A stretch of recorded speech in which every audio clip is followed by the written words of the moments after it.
Bienvenidos a nuestro primer capítulo de La Segunda Mirada, el podcast de Clínica Oftalmológica Mira, donde vamos a hablar desde nuestro más preciado sentido, que es la visión. Para eso estamos con nuestros doctores Mabel Suárez y Pavel Castillo.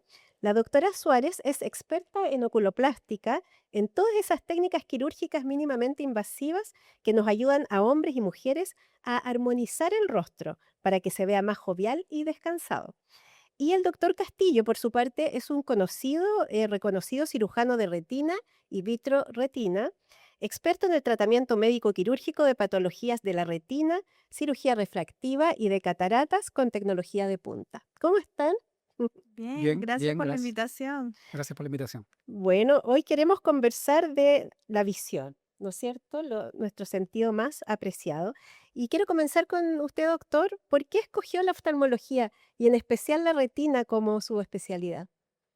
Bueno, desde que estudiaba medicina siempre fui muy quirúrgico. Mis intereses siempre fueron muy quirúrgicos. Me encantaba entrar a pabellón, operar, hacer turnos de urgencia. Y a la medida que fui avanzando en los estudios, me fue interesando más, cada vez más por la microcirugía, ¿ya? Recuerdo haber estado interesado en cirugía, microcirugía de mano, de vascular y ese tipo de cosas, hasta que finalmente llegué a la oftalmología.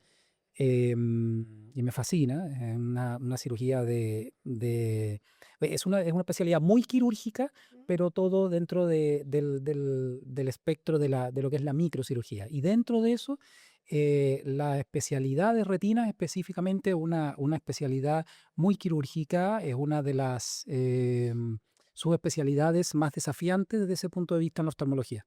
Y que cambian radicalmente la vida de las personas. Sí, muy importante. Hay muchas, muchas patologías de retina, del resto también, pero específicamente de retina y especialidades de gran prevalencia. La retinopatía diabética, la degeneración macular relacionada a la edad, em, muchas enfermedades que vamos a tener a nivel de toda la Ujú. población.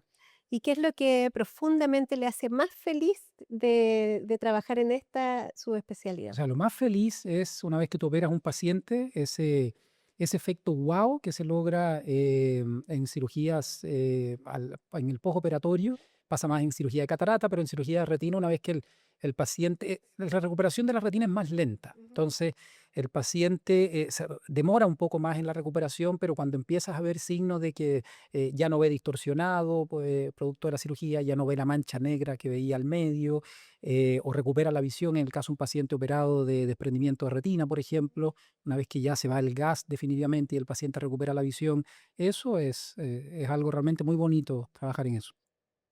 Gracias.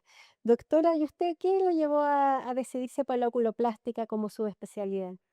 Bueno, antes de la puloplástica yo estaba muy decidida de hacer oftalmología desde muy chica, porque mi papá es oftalmólogo. Entonces, desde mi adolescencia tuve mucha, digamos, inspiración viendo a mi papá disfrutar de su trabajo. Y a pesar de que mi mamá también es médico, pero tiene otra especialidad, fui, digamos, inclinándome más hacia el mundo de la oftalmología, acompañando a mi papá a su consultorio y a su clínica. Ujú. Por lo tanto, cuando decidí estudiar medicina y entré al primer año de medicina, ya estaba súper clara de que quería ser oftalmólogo estando en primer año de medicina. Ya. Y ahí fui, digamos, adentrándome un poco más y no fue sino hasta el primer año de la residencia, de la beca, que conocí la oculoplástica con un poco más de cercanía. Y me encantó que combina la microcirugía, la cirugía también tradicional, un poco más macro, mucho más macro que las demás cirugías oftalmológicas, y la estética desde un punto de vista del respeto de lo funcional. Es Ujú. decir, hacer ambas cosas, recuperar funcionalmente una estructura, sea el conducto lagrimal o el párpado, y tratar de equilibrar que estéticamente también el resultado sea óptimo, yo creo que eso fue lo que más me gustó. ¿Y cómo dirían ustedes que se combinan ambas ramas de la oftalmología en un centro como Clínica Mira, por ejemplo? O sea, hay constantemente una interacción entre estas dos especialidades, porque los pacientes que operamos de cataratas o pacientes que quieren hacerse cirugía refractiva para no usar anteojos para lectura de cerca, em, quedan, después de la cirugía, la mayoría de los casos, queda un paciente que queda con una visión adecuada, queda viendo bien, quedan contentos la mayoría de las veces porque pueden leer sin anteojos. Y claro, después una vez que empiezan a ver mejor, se encuentran alguna que otra arruguita por ahí. Y ahí Ya, entonces muchas veces te preguntan si doctor, ¿y habría alguna posibilidad que yo pueda hacer esto? Y ahí yo la derivo a la doctora Suárez claro. que maneja a tus pacientes. Y Y que, también pasa al revés. ajá, Y eso es una de las cosas más bonitas de hacer equipo en una clínica que maneja las subespecialidades más demandadas por los pacientes. Me pasa con mucha frecuencia que viene el paciente buscando alguna cirugía estética con algún interés para sacarse las bolsas, las ojeras, y dentro de mi formación como oftalmólogo, antes de ofrecer algo estético, está, digamos, preservar la visión y descartar las patologías más importantes o más, digamos, que puedan generar más complicaciones en los pacientes. Entonces es muy frecuente que venga un paciente a hacerse algún tratamiento estético o alguna cirugía plástica de los párpados, pero que es diabético, no está bien compensado, tiene retinopatía diabética y ahí lo derivo con Pavel. Pavel maneja la situación de la enfermedad ujú, que más apremia al paciente y después de que se ha estabilizado, con inyecciones intravítreas, cirugía, láser para la retina, el paciente vuelve en el mejor momento para ocuparse de las otras cosas que lo traían principalmente. Así como también paciente que viene con el párpado caído y usa lente de contacto. Le comento a alguno de mis colegas, a Pavel, doctor Esteban o alguno de los otros médicos de Clínica Mira que se dedica a la cirugía refractiva para que realicen la rehabilitación visual de este paciente que se le ha caído el párpado por el lente de contacto para después realizar la cirugía del párpado y que el paciente pueda tener un resultado que se mantenga para largo plazo. perfecto. Y hay muchas como señales de alerta que a lo mejor deberíamos tomar en cuenta, ¿no es cierto? Y que las personas de repente sienten cosas extrañas en sus ojos, pero no saben si acudir o no a un médico. Por ejemplo, doctor, esa sensación de moscas, así que andan como volando, o como de algo como dicroico que ves como de reojo, Mm. ¿eso es una señal de alerta de algo? ¿Debería ir al doctor alguien?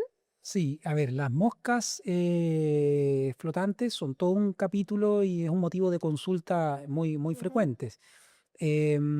Parte del hecho anatómico de que en algún momento de la vida, sobre los 40, 50 años, el humor vitrio, que es la jalea que tenemos adentro del ojo y que está unida, pegada a nuestra retina, se nos va a separar. Ujú. Es un proceso normal que se llama el desprendimiento del vitrio posterior. Ya. Nos va a pasar a todos, a veces los pacientes miopes incluso les ocurre antes.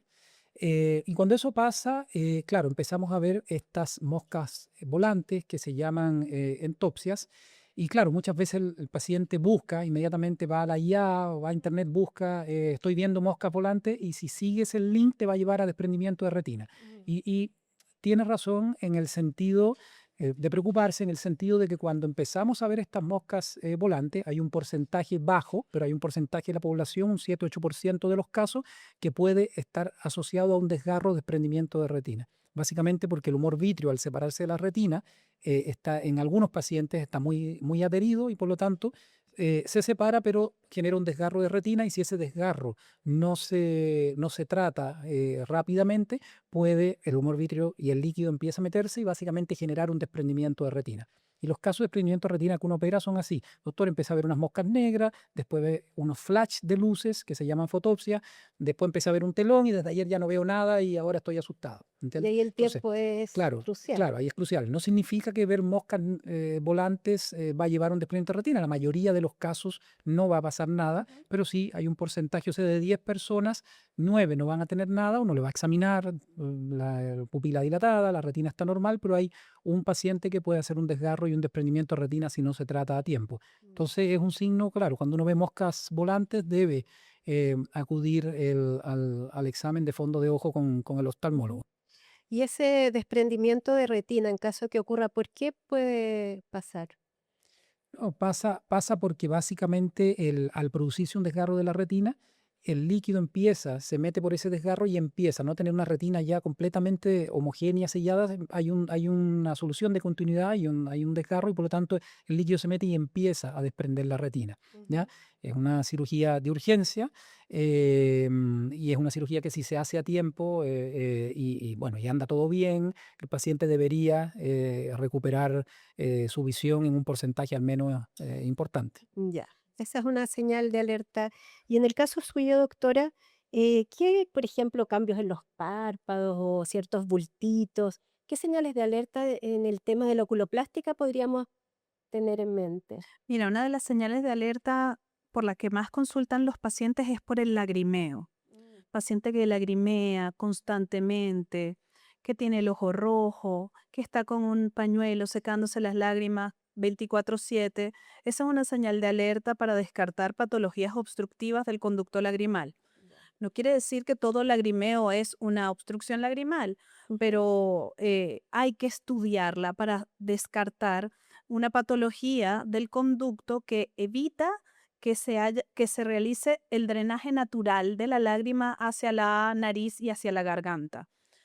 Ese paciente que consulta por lagrimeo puede también tener alguna otra enfermedad de la superficie ocular, como ojo seco, paradójicamente, estar generando lágrima de mala calidad que no se mantiene en la superficie del ojo y que dice, pero doctora, ¿cómo que yo tengo ojos secos si me la paso llorando todo el día? Y sí, es un poco como difícil de entender, pero es por algo relacionado a las proteínas y a los lípidos que están en la lágrima que no permiten que la córnea realmente esté protegida. Y el paciente que tiene cuadros de alergia u otras enfermedades, incluso uveitis, me imagino que a ti te pasa en la consulta, que consultan por lagrimeo y es, digamos, un síntoma que puede involucrar tantas patologías y tantas enfermedades que es habitual que lo deriven primero al oculoplástico y el oculoplástico, después de descartar la obstrucción del conducto lagrimal o alguna condición de la glándula, la deriva a las otras especialidades para ser tratada. Eso por un lado.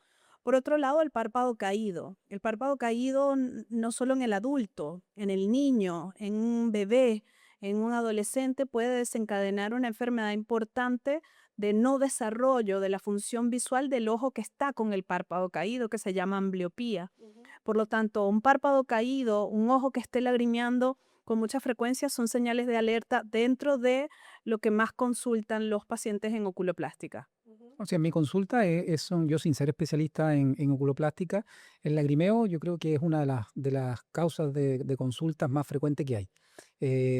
Parece algo sencillo, pero yo creo que es bien molesto. Yo siempre le digo a los pacientes, mira, el 80-85% de esta causa es irritativa, pero hay un 15-20% que probablemente tengan que ver con temas de obstrucción o caída de la cola de la ceja y por eso básicamente uno le deja lágrimas, ese tipo de cosas, antialérgicos y como decía la doctora, como decía Mabel, aunque parezca contraintuitivo, el lagrimeo se quita poniéndose lágrimas, pero Mm. el porcentaje de pacientes que no va a funcionar, bueno, ya eso se tiene que ser derivado, lo más probable es que requiera algún tipo de corrección, cirugía, de cosas desde el punto de vista oculoplástico, pero es un Y, motivo de consulta frecuente. y hay Sí. algo que también me imagino que a ti te resulta bastante familiar y es ese paciente que tratas por un lagrimeo irritativo, que no tiene una obstrucción del conducto lagrimal y que se queda contigo en la consulta y viene después de un mes o 2 meses de tratamiento y el paciente está mejor, pero de alguna manera tiene en su interior la idea preconcebida de que el ojo no puede soltar una sola lágrima en todo Mm, el día.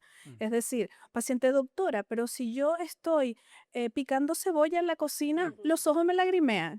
Claro que te van a lagrimear los ojos porque la glándula lagrimal recibe estímulos para producir mayor cantidad de sí, lágrimas para proteger la superficie del ojo y de la córnea. Entonces, un ojo que no produce lágrimas tampoco es un ojo sano. mm, Un ojo que no tiene lubricación en su superficie no va a poder enfocar. Claro. Un ojo que no produce lágrimas, si estás pegado a una estufa en el mm, invierno, es una córnea que va a sufrir y incluso puede tener hasta una inflamación, una superficial, una keratitis. Entonces es bastante sí. importante explicarle al paciente que más allá de las patologías irritativas, del síndrome de ojo seco, de la obstrucción lagrimal, el globo ocular es una estructura que necesita lubricación y necesita una lagrimación basal, Mm. porque si no es una estructura que se daña y que deja de Sí, funcionar. el cortar cebolla, pero por ejemplo el salir en la mañana con frío, eso es típico, salgo en Sí. la mañana con frío y los ojos me lagrimean. Bueno, es lo normal que si sales en la mañana con frío hay un cambio de temperatura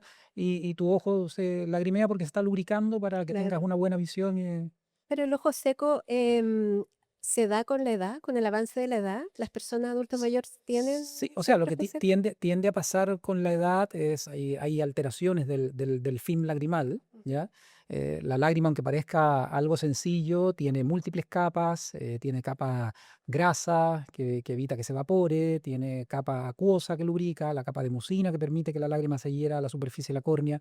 Entonces, una simple lágrima que parece algo sencillo, tiene toda una estructura y efectivamente con la edad, con la alimentación, con el tabaco, con otras enfermedades, puede haber más ojo seco y que requiere no solo a veces poner lágrimas, sino también cambios alimentarios.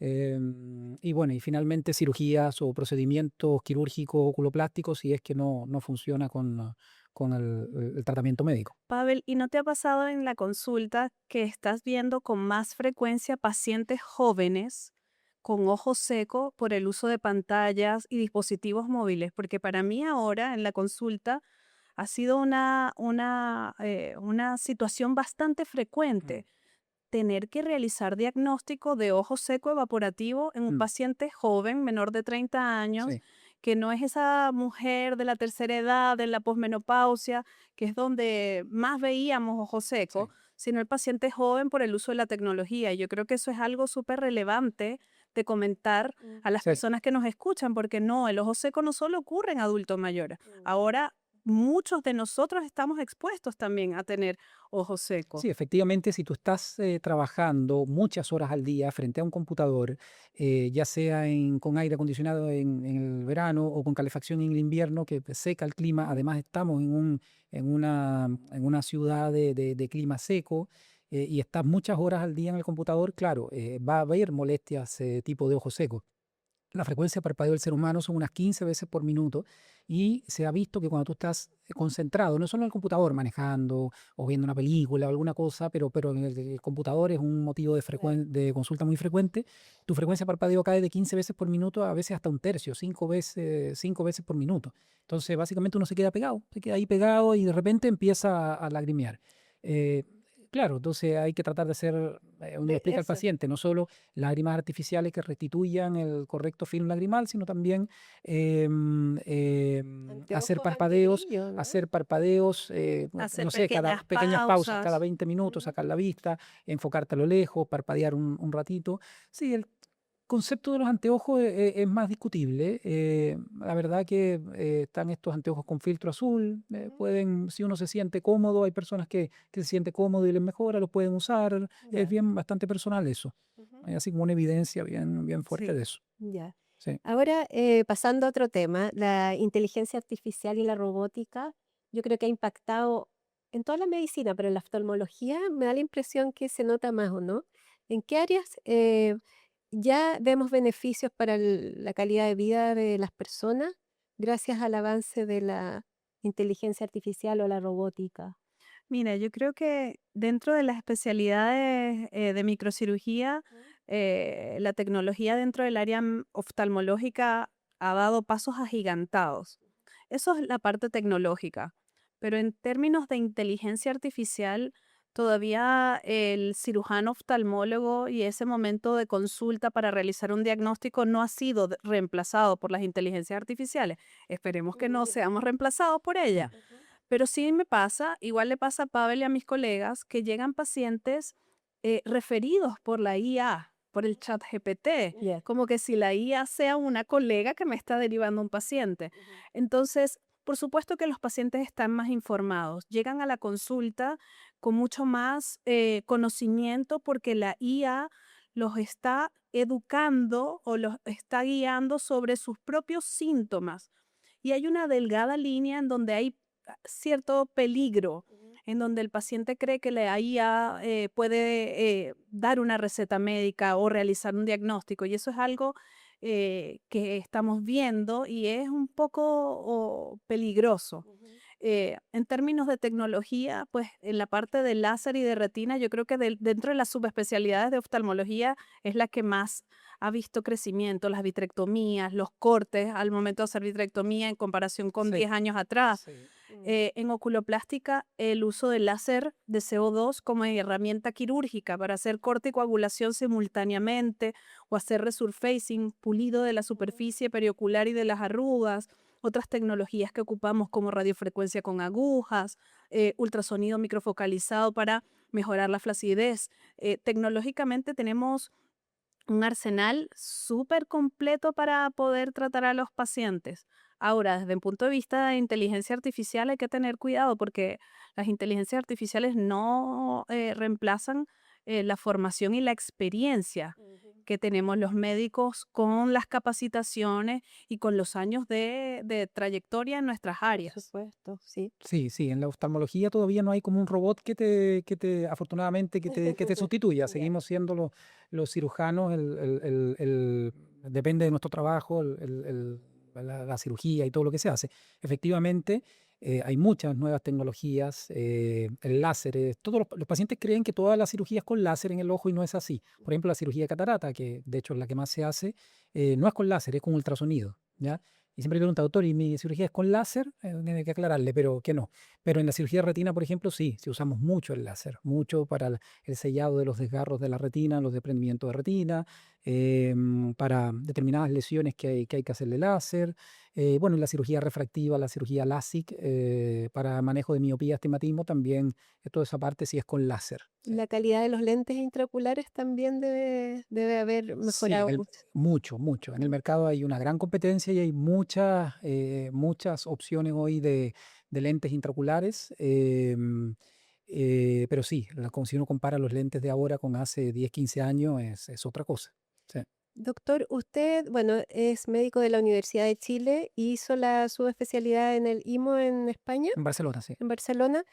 ¿Cómo diría que estamos en Chile, o sea, la oftalmología nacional respecto de estándares Sí, internacionales? la oftalmología nacional realmente es de primer nivel. Si uno compara hoy en día, no es como antes, que tú tenías que tomar el barco e irte a Europa a tratarte de la enfermedad, porque acá no. No, hoy en día la tecnología, la información vuela rápidamente y las nuevas tecnologías que salen las tenemos muy rápido acá. Ujú. Nuestra diferencia con otros países de mayor población sí es probablemente en cosas de investigación. Claro, un país de poca población como nosotros y de creciendo. Ujú. Todo lo que es el tema de investigación con grandes series y cortes de pacientes, ahí es un poco más limitado. Pero estamos muy al día, hay muchos congresos internacionales a los que uno va hoy en día, incluso son por Zoom, ¿me Muy entiendes? bien. Hay mucha disponibilidad y acceso a la información y a la misma industria le interesa que lo que se prueba esté rápidamente disponible acá. Entonces, hoy en día, desde ese punto de vista, realmente acá está toda la tecnología disponible y me imagino que tu especialidad es igual. Sí, completamente. Yo creo que Chile se ha convertido en un país referente dentro de la oftalmología y sus subespecialidades. Hay colegas muy destacados, con mucha trayectoria, se realiza blefaroplastía, cirugías de párpados, cirugía de la vía lagrimal, de la misma manera que se realizan en Europa o en Estados Unidos y algunos pacientes que por desconocimiento creen que no van a poder tener acceso a una cirugía de este tipo porque tal vez creen que son muy costosas, inaccesibles, se sorprenden de ver que nosotros como clínica tenemos convenios con FONASA y un paciente que tiene una tosis palpebral puede operarse con un programa de FONASA, o un paciente que tiene una catarata se puede operar y puede tener acceso a través de su previsión a una cirugía moderna, segura, con lentes intraoculares premium y con un protocolo de seguimiento muy, muy responsable para que el paciente tenga una experiencia grata y su rehabilitación visual no esté aislada, sino que también reciba un acompañamiento psicológico de su médico y de todo el equipo que nos apoya acá. Ujú. Bueno, y ya estamos llegando al término de este capítulo, pero antes de cerrar me gustaría si le dieran un consejo a las personas que nos están viendo o escuchando, de cómo cuidar su visión, ¿qué es lo clave? Yo creo que uno de los puntos más claves es, hay varios puntos. Una de las cosas más importantes es sobre los 40 años comienzan a aparecer una serie de cambios, de patologías que conviene revisarse, ¿ya? Ujú, Si uno no tiene molestia antes, fue al oftalmólogo a los 25 años y le dijeron que está bien, bueno, probablemente no, está bien que si no hay ninguna molestia no vaya en los próximos años, pero sobre los 40 empieza, por ejemplo, una enfermedad, y me imagino que tengas otro podcast de esto, que es el glaucoma. El ujú, glaucoma es la principal causa de ceguera irreversible en el mundo. ujú, Y muchas veces, la mayoría de las veces no da molestia, no pica, no duele, no arde, no produce ninguna molestia, pero el ojo está a una presión superior a la que puede soportar y por lo tanto, si uno no lo pilla en un chequeo oftalmológico, no lo van a pillar, ¿ya? ujú. Entonces, la consulta oftalmológica sobre los 40, por lo menos para descartar que haya algún tipo de patología que se esté pasando, es muy importante. Es un factor de protección. Pacientes, por ejemplo, diabéticos, hipertensos, sobre todo los diabéticos. Una vez que un paciente es diabético, tiene que hacerse una vez al año el control con el fondo de ojo con el oftalmólogo. Para prevenir, hay muchas veces prevenir pérdidas de visión y lesiones más importantes futuras. Hay muchas veces una retinopatía diabética eh, leve, tipo 1 puede no dar absolutamente, de hecho no da ninguna molestia y en la mayoría de los casos y el paciente no lo nota, pero sin embargo es una enfermedad silenciosa que va progresando. Eh, Otro factor importante de protección, por ejemplo, en los deportes, es muy importante, por ejemplo, el pádel, que está tan de moda. Hemos visto muchas lesiones de pacientes con pelotazos, con traumas oculares importantes, estallido ocular, lesiones en la retina, producto de traumas con pelotas chicas sobre todo. Mm, El tenis es menos importante porque son pelotas más grandes, pero estos pelotas chicas y de movimiento muy rápido, es muy importante el uso de lentes protectores. Cuando uno va también, bueno, en el verano, de vacaciones, la protección con anteojos de sol para la radiación ultravioleta. La radiación ultravioleta causa problemas en el ojo, entonces es importante cuando uno se expone, así como nos protegemos la piel, nos protejamos también los ojos. Ahí tiene más o menos unos 3 factores importantes. perfecto. ¿Y usted, doctora, desde su especialidad? Mira, estoy totalmente de acuerdo con lo que dice el doctor y hay algo que es una realidad y es como la pandemia que estamos atendiendo los oftalmólogos, que es la miopización de los niños, adolescentes por el uso de pantallas. Está ampliamente estudiado y es un tema que preocupa a la Organización Mundial de la Salud y es la nueva pandemia, la miopía como enfermedad prevalente en los jóvenes y en los niños por el uso de pantallas. Por lo tanto, un paciente antes de iniciar el primero básico, entre los 5 y los 6 años, aunque no tenga ningún antecedente familiar de ninguna otra enfermedad, tiene que ser atendido y tiene que recibir su primera consulta oftalmológica para descartar alteraciones refractivas y siendo esta la miopía una de las más frecuentes.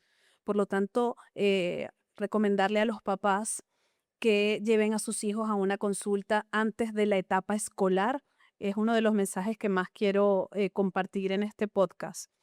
Y por supuesto que la prevención, recordar que la oftalmología y la visión, la salud visual desde el punto de vista integral, contempla también las estructuras anexas al ojo y entre ellas el párpado superior o inferior, que son muy susceptibles de desarrollar enfermedades malignas como el cáncer de piel del párpado, que sigue siendo una situación de manejo bastante difícil, con cirugías que requieren reconstrucciones, colgajos. El cáncer de piel en el párpado es bastante frecuente en adultos mayores, en jóvenes, por falta de fotoprotección con filtros como lentes de sol, bloqueador solar. Esos son como los dos mensajes más importantes que quiero compartir porque son situaciones que se pueden prevenir. Hay algunas otras, por ejemplo, enfermedades crónicas, glaucoma, enfermedades degenerativas de la retina que no tenemos nosotros herramientas para evitarlas. Pero algunas otras patologías, por supuesto que sí está de mano del paciente y del oftalmólogo que le atiende, poder conversar sobre ellas y darle algunas herramientas o sugerencias para prevenirlas.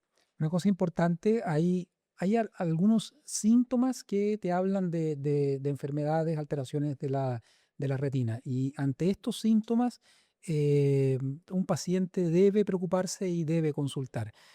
Hablábamos hace un rato de las moscas volantes, pero una de los síntomas que primero se manifiesta en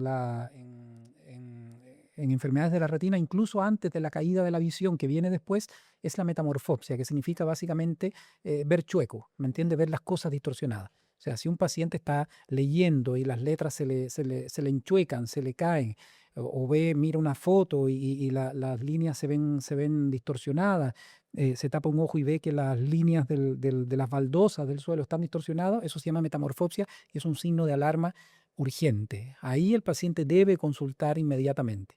¿Entienden? Generalmente muchas enfermedades de la retina, primero viene la distorsión y la metamorfopsia y después viene la caída de la visión. Las enfermedades de la mácula generalmente es así. Bueno, excelentes consejos. Muchas gracias. Creo que fue una muy interesante conversación. Así es que seguiremos en próximos capítulos de la segunda mirada, hablando de muchos más temas de nuestra salud visual. Muchas gracias. Que sea a ti, Carol. Gracias, Caro.